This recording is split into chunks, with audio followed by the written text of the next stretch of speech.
how would you describe your feelings on the term horse whisperer? There's a lot of people that are using that to sell themselves. What are your feelings on that? Um, I think that's kind of related to your question that you sent me about the natural horsemanship. Is that correct? Yeah. Um, well, for many, many, many years, which is probably when the natural horsemanship really started. It's probably about 20 years ago, isn't it?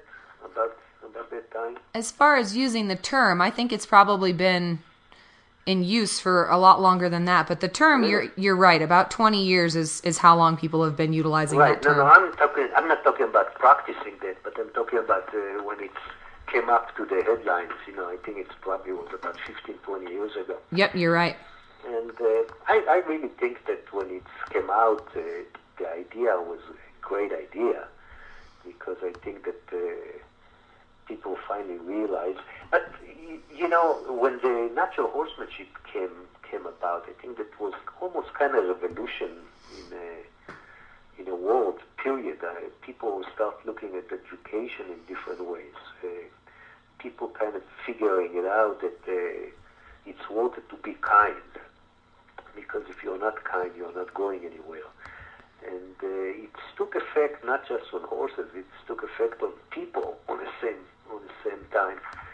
Uh, the way we brought up kids today, they are different than what we did 50 years ago.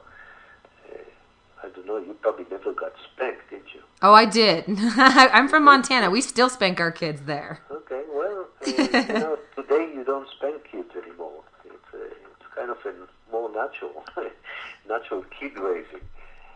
But I felt that there was a time in my life that I needed to apologize, to horses for pushing him too hard or too much, and maybe not being as gentle and kind that I can be.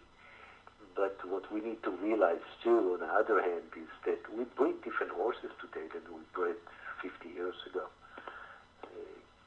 Not too many people have to deal with wild horses. I mean, wild as far as not even domesticated, which are not as easy to deal with. Today, when you breed a horse, the ability for him to learn is a lot higher than what we were expecting 25 or 50 years ago.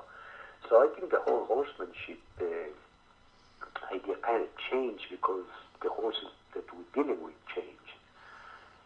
So to go back to myself, I think that I can put myself in the category of belong to that group of people that doing everything naturally, which for me means that be more observed, be more kind, be more aware of the need to communicate, and we can sit here all day long and find terms what natural horsemanship teach or preach